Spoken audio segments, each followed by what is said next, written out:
Olá, sejam bem-vindos a mais uma reunião virtual do Lar de Teresa. A nossa casa abraça a todos aqueles que nos assistem. E nós, como sempre fazemos, pedimos que vocês deem o like, porque é a possibilidade que o nosso vídeo, a nossa reunião chegue, seja compartilhada para mais pessoas.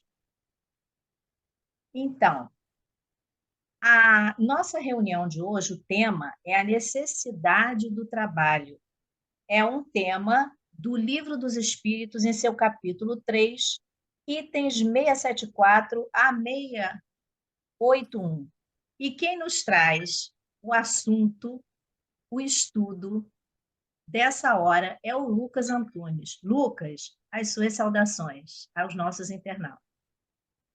Boa noite, Ivone. Boa noite a todos que nos assistem. Que hoje nós possamos ter uma boa reflexão em relação ao estudo de hoje da reunião pública. Que bom, que você seja muito bem-vindo e que nós possamos aproveitar o melhor que a espiritualidade pode proporcionar. Então, eu convido a todos à nossa página inicial. Trabalha servindo. A cada momento, o Criador concede a todas as criaturas a bênção do trabalho como serviço edificante, para que aprendam a criar o bem e lhes cria luminoso caminho para a glória da criação. Não permitas, portanto, que o repouso excessivo te anule a divina oportunidade.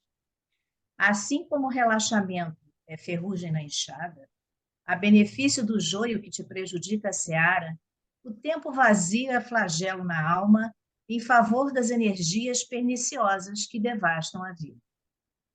Não há corrosivo da ociosidade que possa resistir aos antídotos da ação.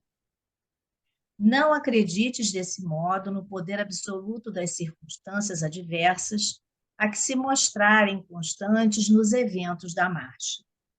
Se a injúria te persegue, trabalha servindo e o sarcasmo far-se-á reconhecimento. Se a calúnia te apedreja, trabalha servindo e a ofensa converter-se-á em louvor. Se a mágoa te alanceia, trabalha servindo e a dor erguer-se-á por utilidade. Se o obstáculo te aborrece, trabalha servindo e o embaraço surgirá por lição. No trabalho em que possas fazer o melhor para os outros, encontrarás a quitação do passado, as realizações do presente e os créditos do futuro. E é ainda por ele que conquistarás o respeito dos que te cercam, a riqueza da experiência láurea da cultura, o tesouro da simpatia, a solução para o tédio e o socorro a toda dificuldade. Importa notar, porém, que há trabalho nas faixas superiores e inferiores do mundo. Movimento que aprisiona e atividade que liberta, atração para o abismo e o impulso para o céu. O egoísmo trabalha para si mesmo. A vaidade trabalha para a ilusão. A usura trabalha para o azinhavre. O vício trabalha para o lodo. A indisciplina trabalha para a desordem. O pessimismo trabalha para o desânimo. A rebeldia trabalha para a violência. A cólera trabalha para a loucura. A crueldade trabalha para a queda. O crime trabalha para a morte. Todas essas monstruosidades do campo moral representam fruto amargo e venenoso de audiências da alma com a inteligência das trevas no palácio deserto das horas perdidas. Todavia, o trabalho dos que trabalham servindo chama-se humildade e benevolência, esperança e otimismo, perdão e desinteresse, bondade e tolerância, caridade e amor, e somente através dele o espírito caminha na senda de ascensão em harmonia com as leis de Deus. É uma página de Emmanuel do Livro dos Espíritos, psicografia de Francisco Cândido Xavier. Então, neste momento, eu convido a todos que nos assistem, nos acompanham, para fazermos a nossa prece de abertura. Damos graças a Deus, Senhor, mais uma vez. Como é bom estar aqui, envolvidos pela tua luz e pela tua paz. Que nós possamos nos envolver nessa luz, nesses momentos em que estamos juntos num só pensamento, possamos aproveitar o melhor desses ensinamentos que neste momento nos serão passados. E assim, que seja em teu nome, Pai, em nome de Jesus e dos benfeitores da nossa casa, Teresa e Antônio de Aquino, possamos dar por iniciada a reunião desta noite. Graças a Deus e que assim seja. Lucas, a palavra é sua. Obrigado, Ivone. Hoje, então, como o Ivone disse, nós estamos com o estudo do Livro dos Espíritos, né? Capítulo 3º da Lei do Trabalho, Necessidade do Trabalho, questões 674 a 681. Sobre essa parte, é importante, né? A gente considera qual seria a pergunta principal, e parece ser a 676. E a 676 diz assim: por que o trabalho se impõe ao ser humano? Resposta: por ser uma consequência da sua natureza corpórea, ou seja, por estarmos aqui nesse mundo, né, com um corpo, nosso espírito, ele usa o corpo enquanto ferramenta para atingir um objetivo, né? Esse objetivo viria através do trabalho. É expiação também, e ao mesmo tempo um meio de aperfeiçoamento da sua inteligência. Então, trabalho, ele tem uma questão da expiação, quer dizer, da pessoa estar, de alguma maneira, se purificando de um determinado comportamento vicioso, que seria o que maior apelo tem à vida das pessoas, né? Algum tipo de vício, e também é um meio de aperfeiçoamento da sua inteligência. Por esse tipo de trabalho que a gente faz, a gente vai melhorando o nosso entendimento e a nossa capacidade de raciocínio. Ou seja, tem aí três elementos, quer dizer, o fato de estarmos aqui, queremos alcançar algum objetivo, é uma expiação, ou seja, uma purificação, e é uma maneira de nós melhorarmos a nossa inteligência. Sem o trabalho, o homem permaneceria sempre na infância, quanto à inteligência. Por isso é que seu alimento, sua segurança e seu bem-estar dependem do seu trabalho e da sua atividade. Ao extremamente fraco de corpo, outorgou Deus a inteligência em compensação, mas é sempre um trabalho. Então, não existiria ninguém, a não ser em casos extremos, que a pessoa não pudesse executar algum tipo de tarefa. Naquele filme feito sobre Francisco de Assis, nos anos 70, do Franco Zeffirelli, tem uma cena muito bem pensada pelo roteirista, pelo diretor, em que Francisco de Assis tinha juntado as pessoas inicialmente que eram jogadas fora pela sociedade, né? E aí, num determinado momento, tem um homem, isso lá em 1180, 1200, né? O ano, em que ele tinha uma limitação física. E qual é a função dele? Quando as pessoas estavam reconstruindo a igreja de São Damião, ele é que ficava lá sentado, parado, olhando e dando indicação com a cabeça se a coisa tinha que ficar mais à direita, mais à esquerda, se precisava colocar mais de argamassa ou se precisava de outras coisas. Então, até nesse tipo de limitação, alguma capacidade de contribuir com a reconstrução da igreja lá de São Damião era possível, porque mesmo naquela limitação, ele era o que ficava, né, não tendo outras condições, mas tendo a condição de enxergar e indicar o que precisava ser feito, né? Ele aí já contribuía fazendo algum tipo de trabalho.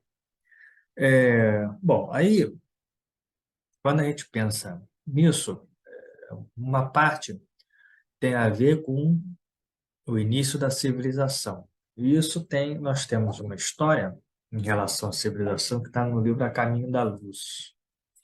Então, A Caminho da Luz, o livro, né, psicografado pelo Chico Xavier de Emmanuel, e eles nos explicam isso que foi colocado na pergunta 676. No início, a humanidade ela meramente sobrevivia. Então, quando o ser humano surgiu, né, através de uma passagem enorme do tempo, conforme ele foi sendo melhorado ao longo da seleção natural que aconteceu com os hominídeos, né, ele, na maior parte do tempo, estava só sobrevivendo. Então, era o estágio de natureza em que o ser humano está brigando para ver se fica vivo, né? E em determinado momento foi quando ele, como se tivesse dado um clique na inteligência de criar um tipo de civilização. Na explicação que nós temos do plano espiritual, o motivo foi porque nesse instante em que os hominídeos eles não eram meramente é, seres animais da natureza e eles começaram já a pensar em construir, por exemplo, uma casa própria para se abrigar ou ter um lugar fixo para viver, em que o plano espiritual começou a considerar que espíritos que eram superiores em relação a esses seres humanos que viviam na Terra nesse instante, mas que eram espíritos que tinham vivido em um planeta que estava passando, tal qual a Terra agora, de um mundo que a gente chama de provas e expiações para um mundo de regeneração, quer dizer, um mundo onde não haveria mais guerras, não haveria mais o predomínio do vício, o que predomina, que seria mais predominante, né? O que predominaria seria a solidariedade entre as pessoas e o sentimento de espiritualidade. Então, quando isso aconteceu, espíritos rebeldes, né, foram tirados desse lugar e a Terra, porque estava começando o seu processo civilizacional, poderia acolher esses espíritos que dariam vida aos seres humanos que passariam a surgir, né, já com uma visão de civilização, da construção da civilização, e que a humanidade iria, e sim, aumentar muito. Então, no A Caminho da Luz, está no terceiro capítulo, vou fazer uma leitura aqui, se chama Um Mundo em Transições. Hoje em dia se fala muito da transição planetária, né? Então, esse planeta já, quando a Terra estava começando a civilização, esse planeta estava passando para o próximo nível espiritual. Então, ele diz assim: há muitos milênios, um dos orbes de Capela, que é o nome de uma constelação que guarda muitas afinidades com o globo terrestre, atingir a culminância de um de seus extraordinários ciclos evolutivos. Isso é Emmanuel, né, que está falando. As lutas finais de um longo aperfeiçoamento estavam delineadas como agora acontece convosco, como está acontecendo com a Terra, relativamente às transições esperadas no século XX, nesse crepúsculo da civilização. Alguns milhões de espíritos rebeldes. Então, eram espíritos rebeldes lá. Lá existiam no caminho da evolução geral, dificultando a consolidação das penosas conquistas daqueles povos cheios de piedade e virtudes. Mas uma ação de saneamento geral os alijaria daquela humanidade, que fizera jus à concórdia perpétua para a edificação de seus elevados trabalhos. As grandes comunidades espirituais, diretoras do cosmos, deliberam então localizar aquelas entidades que se tornaram pertinazes no crime aqui na Terra, longínqua, onde aprenderiam a realizar na dor e nos trabalhos penosos do seu ambiente as grandes conquistas do coração, impulsionando simultaneamente o progresso de seus irmãos inferiores. Então, essa questão do trabalho é curioso, porque qual é a sensação? A sensação é justamente a resposta que o espírito já tinha falado. Em relação ao trabalho, a explicação que se dá por um lado religioso é de que o ser humano, homem e mulher, foi expulso do paraíso. Então ele vivia lá no paraíso, onde não havia necessidade de trabalho, é mais ou menos uma lembrança inconsciente dessa época em que o ser humano, né, o hominídeo, vivia junto com a natureza e pegava da natureza as suas necessidades. Em que em determinado momento, quando ele passa a construir coisas, construir ferramenta, né, para matar os animais, para poder se alimentar, quando ele passa a perceber que ele tem como domesticar o fogo, como ele tem como domesticar a agricultura, então a partir daí a coisa começa a entrar num modo de funcionamento diferente, que tira o ser humano desse estado de natureza e faz com que ele entre, né, então, no estado de civilização. O que é curioso? Que o tempo todo vai ser, daí para frente, só uma briga, porque tanto quem está tentando dominar o mundo material, quanto quem está tentando evoluir espiritualmente, quanto quem estaria numa terceira posição, em que acredita que, né, existe uma possibilidade de fazer as coisas unicamente para a melhora que deve existir na Terra, é uma briga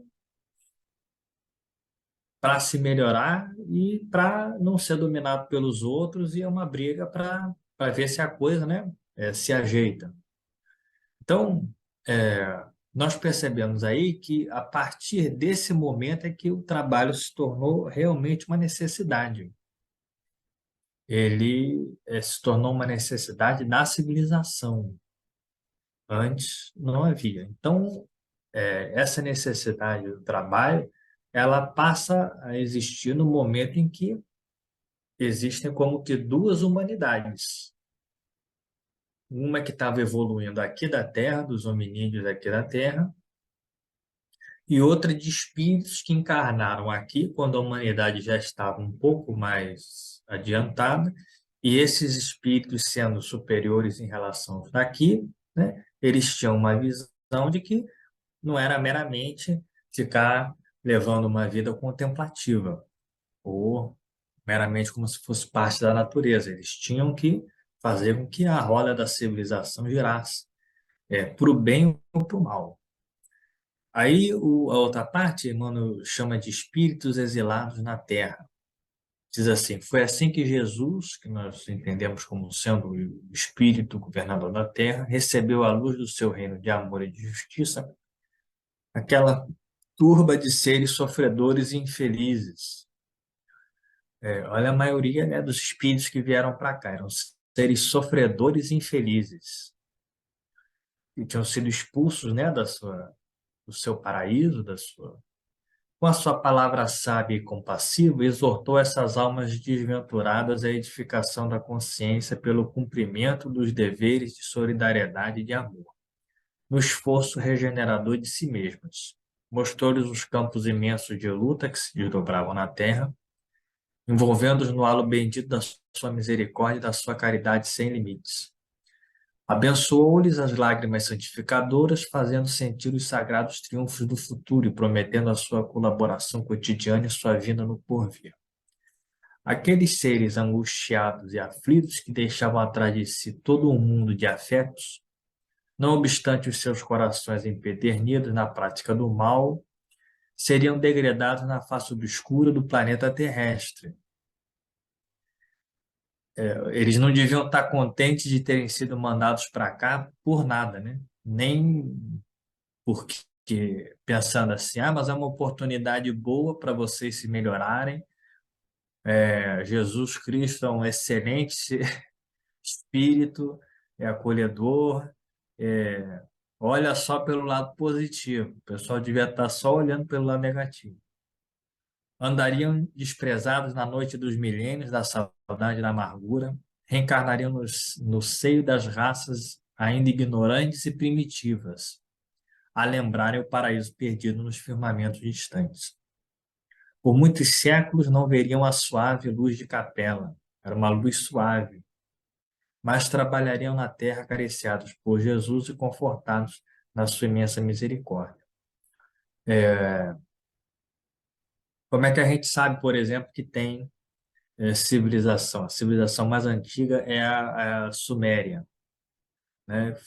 Que foi criada há 7.000 anos, mais ou menos, lá no Oriente Médio. Na Suméria já tinha imposto de renda, já tinha polícia, já tinha código penal, já existia um estamento burocrático, já existia, né, esse tipo de organização em que demonstra uma passagem, por exemplo, né, dos nativos que vivem em tribos e que não tem nada disso, para uma situação em que você já tem isso, e aí um trabalho repetitivo feito de maneira, né, mecânica, a contribuir com a sociedade, vira uma regra. E no desenvolvimento do ser humano, obviamente que isso é necessário e é positivo, mas levaria muito tempo até que toda a humanidade pudesse ser abarcada por essa melhora geral de tudo ter sido feito, né, ao longo do tempo. Bom, aí nessa parte do A Caminho da Luz, tem uma, né, Emmanuel fala das divisões entre os povos e de cada povo tinha que fazer uma determinada função. E pulando aí no tempo, né, porque a gente está querendo saber o que que vai acontecer agora, né, para a transição, dois momentos foram fundamentais. Um, quando terminou o Império Romano. O Império Romano tinha sido, então, um projeto civilizacional como se fosse o cume, né, o auge dessa ideia de civilização trazida por esses espíritos que vieram de outro lugar. Quando Jesus veio, já houve uma mudança, já não era mais prerrogativa desses espíritos. Já Jesus já queria que fosse a humanidade que estava vindo aqui da Terra, porque esses espíritos que vieram de fora, eles tinham determinadas personalidades ou idiosincrasias que não encaixava com a mensagem de Jesus.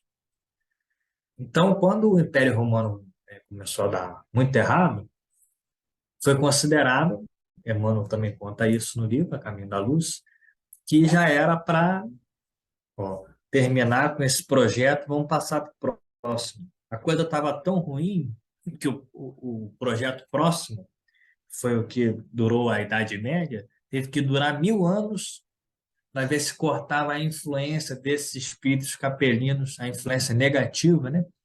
Do tanto de corrupção e tanto de vício e tanto de guerra que tinha acontecido. Então, na Idade Média, a gente pensa na Idade Média como o momento em que o ser humano voltou majoritariamente, né, na Europa, a viver no campo. Ele teve que, né, naquelas relações feudais, aprender a voltar a dar um valor enorme ao contato com a natureza, com a terra, com os animais, já com uma certa visão civilizada, né, mais do que na situação anterior, mas também os espíritos consideraram, ó, corta esse excesso de civilização bárbara e que Roma tinha se tornado e ó, o pessoal vai voltar a aprender a viver assim no campo. Mandou todo mundo ir pastar, né, praticamente. E isso foi algo que teve que durar 1 milênio. Teve que durar 1 milênio para que houvesse a chance de você possibilitar que a mensagem religiosa cristã e depois das outras religiões no mundo, que se tornou predominante, né? Que isso pudesse avançar para melhorar o nível espiritual da humanidade. Quando a Idade Média estava no fim, aí era outro projeto que tinha dado errado, que já não estava servindo. De novo, o plano espiritual pensa em relação à lei do trabalho, né? Necessidade do trabalho. Ele pensa assim, ó, agora que a visão medieval parece que foi está indo para o buraco, então Emmanuel, de novo, citando no A Caminho da Luz, quando ele fala do capítulo que passa da Idade Média para a Idade Moderna, ele diz assim, ó, o pessoal então vai ter que fazer o esforço para sair de onde está e cruzar o mundo inteiro pelo oceano para chegar num lugar para voltar e dali tirar um lucro do seu esforço para aprender que é isso que vai girar a roda da civilização agora. Então, olha só que coisa, né? Como é que é a questão do esforço, a questão do trabalho tem que ser meio que empurrada, né? Porque senão o que que predomina? Predominam os vícios, que são que têm um apelo à nossa condição material, e as brigas, sobretudo, né? Ou então, quando a pessoa está muito apegada, mas não é questão de vício ou de briga, aí leva uma vida muito afastada, muito contemplativa, sem construir nada. E nada disso é o que serve. Então, no início da civilização, foi necessário tirar o ser humano de um estágio. Depois, na época do Império Romano, estava excesso de brigas. Aí depois a visão era de que parecia que estava muito despreocupado com as coisas, né, com a maneira como a, a vida material tem que ser levada. Aí, de novo, ó, vamos fazer mais um esforço. Então, ah, pela visão que nós temos em relação ao que o Espírito Emmanuel nos conta no Caminho da Luz, nós estamos como que é o grupo que é esse da humanidade do quando a Idade Média acabou e nós estamos, né, nessa parte da Idade Moderna, construindo, né, pela necessidade do trabalho, uma tentativa de superar um tipo de civilização excessivamente dominada por brigas, né, por conflitos, por vícios ou por indiferença em relação às outras pessoas. Aí, bom, aí contar dessa parte, e para quando a gente tem no caminho da luz, o final, Emmanuel chama a atenção de que o que é preciso é que, pela crença no trabalho, nesse trabalho, e o trabalho não é só o trabalho profissional, é o trabalho da caridade também, é o trabalho voluntário também é trabalho, de aumentar tanto a espiritualização do ser humano quanto a solidariedade. O ser humano ele está brigando justamente para ver se sobe mais um degrau da escala evolutiva, vamos dizer assim, que é que é um é da espiritualização, o outro é da solidariedade, né? É preciso que os dois, vamos dizer assim, se desenvolvam. Então, para contar uma historinha, lá de mais um livro do Chico, no livro psicografado, foi ditado pelo irmão X, um livro chamado Luz Acima. E ele conta de um homem que o nome do personagem é Joaquim Sucupira. O nome da história é Mãos Enferrujadas.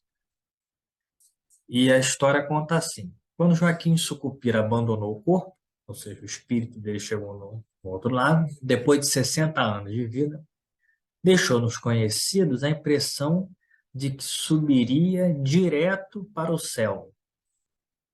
Vivera arredado do mundo, no conforto precioso que herdara dos pais. Falava pouco, andava menos, agia nunca. Era visto invariavelmente em trajes impecáveis.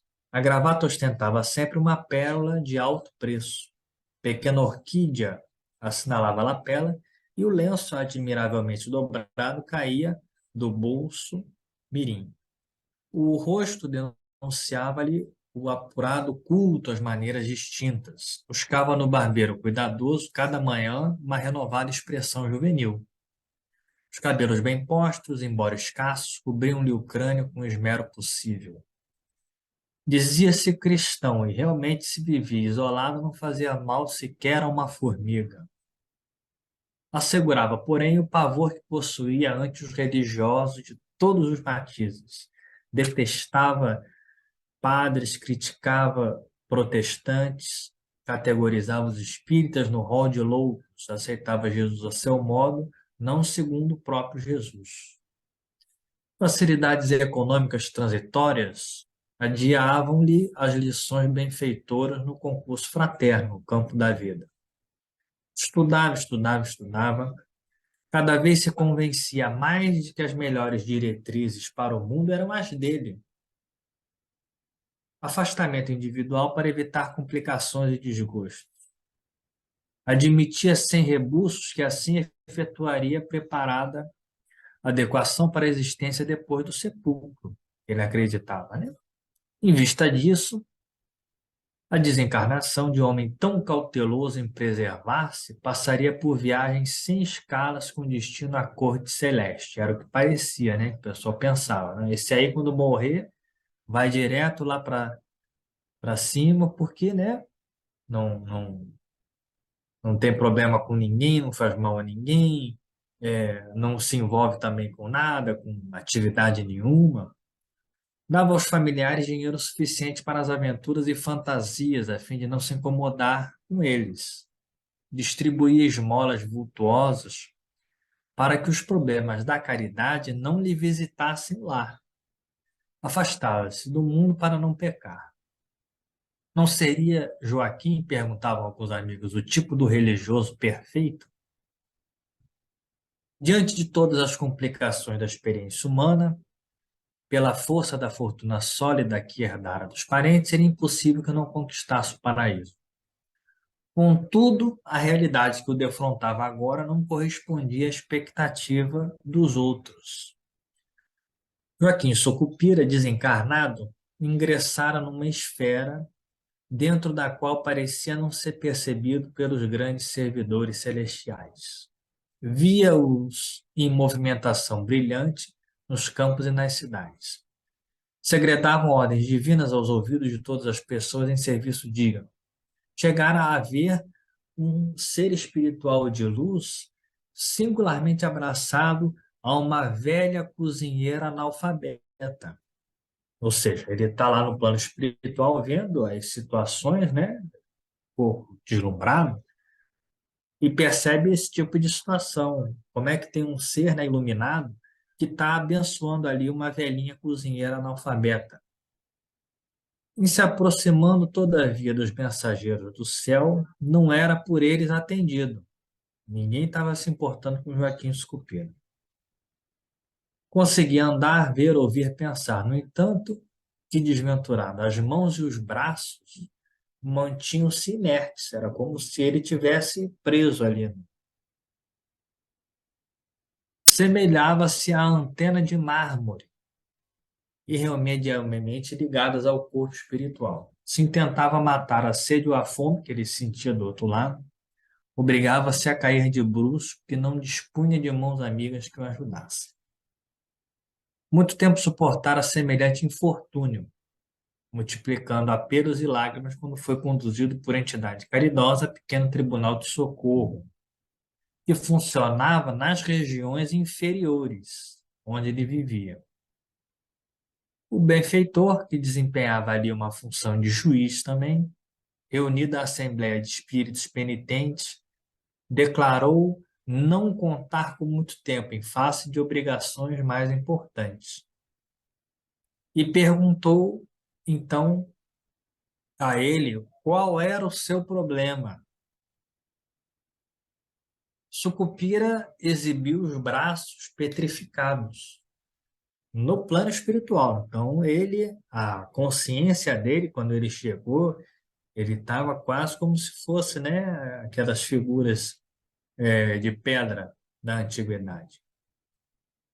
Chorou, rogou, lamuriou-se. Quando pareceu disposto a fazer o relatório geral e circunstanciado da existência, né, o julgador disse assim: meu amigo, não trate de sua biografia, porque meu tempo é curto. Vamos ao que interessa. Examinou detidamente, né, e observou assim: sua maravilhosa percepção mental demonstra que estudou muito. Mas eu vou lhe fazer algumas perguntas. Aí pergunta: Joaquim, você era casado? Sim, ele respondeu. Zelava a residência? Aí ele disse: não, minha mulher cuidava de tudo. Foi pai? Sim. Cuidava dos filhos? Não, porque tínhamos empregadas suficientes. E quando eles ficaram jovens? Nós entregamos aos professores. Exerceu alguma profissão útil? Ele respondeu: não tinha necessidade de trabalhar para ganhar o pão. Nunca sofreu dor de cabeça pelos amigos? Não, sempre fugi das amizades. Não queria prejudicar e nem ser prejudicado. O julgador pensou assim, perguntou: você adotou alguma religião? Sucupira respondeu: sim, eu era cristão. Ah, que bom. Ajudava os católicos? Ele disse: não, detestava os sacerdotes. Cooperava com as igrejas reformadas? De modo algum, são excessivamente intolerantes. Acompanhava os espiritistas? Não, temia-lhes a presença. Amparou doentes em nome do Cristo? A terra tem numerosos enfermeiros para fazer isso. Auxiliou criancinhas abandonadas? Não, porque há creche por toda parte. Escreveu alguma página consoladora para alguém? Para quê? O mundo também está cheio de livros e escritores. Utilizava o martelo ou pincel? Não. Socorreu animais desprotegidos? Não. Agradava-lhe cultivar a terra? Nunca. Plantou árvores benfeitoras? Também não. Dedicou-se ao serviço de condução das águas, protegendo paisagens? Jamais pensei nisso.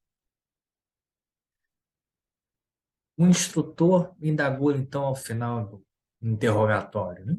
Seu caso explica-se. Você tem as mãos enferrujadas. Sucupira não entendeu e ele disse assim: é talento não usado, meu amigo. Seu remédio é regressar ao curso terrestre. Joaquim, confundido, pediu por mais amplas elucidações. O juiz, porém, sem tempo de ouvir, disse assim: existe uma pessoa, agora no ano de 1945, que vai ter um filho e parece que é um bom pai. Vamos mandar você de volta para cumprir o que você não fez. Entre na fila. Fila? Perguntou o Sucupira boquiaberto. Sim, a fila da reencarnação. E puxando ele pelos braços que ainda estavam petrificados, né? Concluiu o espírito benfeitor sorrindo. O que você precisa, Joaquim, é movimentar-se. História terminada aí pelo irmão X, né? Humberto de Campos. O que que a gente percebe? Tanto na construção da civilização, quanto na maneira como a civilização tem que ser mantida, essa roda positiva tem que ser mantida girando, é movimento. Quer dizer, é preciso que haja um movimento em favor do aperfeiçoamento da maneira como as coisas, né, as instituições, as relações foram criadas. Por quê? Porque a ideia de que o vício, as brigas ou a indiferença vão resolver alguma coisa ou é algum tipo de rebeldia, não deu certo lá no início da nossa civilização. Já os construtores da civilização lá na Suméria, que a gente citou aqui, né, eles já perceberam ali que isso não dava certo. Não vai ser agora que vai aparecer assim, sabe lá o, quem que vai vir um que vai dizer, não, tem uma outra maneira aí que não é a ideia do aperfeiçoamento. E a ideia da evolução em relação à ação é justamente a do aperfeiçoamento, é justamente a da melhora. Então, a necessidade do trabalho é porque o que existe é uma necessidade do ser humano melhorar-se. E isso é um impositivo que não há o que o ser humano possa fazer contra. Não tem nada que o ser humano seja capaz de reinventar a roda, vamos dizer assim, uma roda quadrada ou triangular, ou o que seja, que vai refazer a maneira como já no quando os primeiros raios assim da intelectualidade humana pensaram como construir uma sociedade e já não tenham visto que, olha, a melhor maneira é fazer com que isso aqui gire de um jeito melhor, mas de maneira positiva, a favor, né, da de que todos os seres humanos, aí sim, de novo citando, pela solidariedade e por fazer algo, né, o caso do Joaquim Sucupira, ele tinha tudo para ter feito muito bem para muita gente. Decidiu não fazer nada, aí diz, ó, vai recomeçar quase que do zero. Então, em relação às atividades que nós temos, que possamos fazer sempre pelos outros, né, aquilo que nós, o bem que nós fazemos em qualquer lugar é como se fosse o nosso advogado em todos os lugares. Então, vamos pensar que essa é a grande necessidade que o ser humano tem, o acúmulo de boas ações. Obrigado pela atenção, Ivone. Devolvo a palavra a você. Muito obrigada, Lucas. Nós te agradecemos mais uma vez por estes ensinamentos, esses esclarecimentos tão caros a todos nós, né? A necessidade e o bem que faz o trabalho. Mas nós queremos agradecer aos nossos internautas, aqueles que estão conosco até agora, nos seguindo em todas as nossas reuniões virtuais, pedindo que deem seu like, para que nós possamos levar os ensinamentos de Jesus a muito mais lares, a muito mais pessoas. Queremos convidá-los também para a nossa próxima reunião virtual na segunda-feira, 19 horas, com o tema do Evangelho segundo o Espiritismo, Meu reino não é deste mundo, a realeza de Jesus. Convido também para que façamos a nossa prece de encerramento. Graças a Deus, Senhor. Graças a Deus por esta grande oportunidade de mais uma vez estarmos juntos, ouvindo esses esclarecimentos que nos tornam, que nos fazem pensar melhor, sermos seres melhores. Que possamos sempre estar evoluindo para a frente e para o alto. Que possamos chegar à tua luz.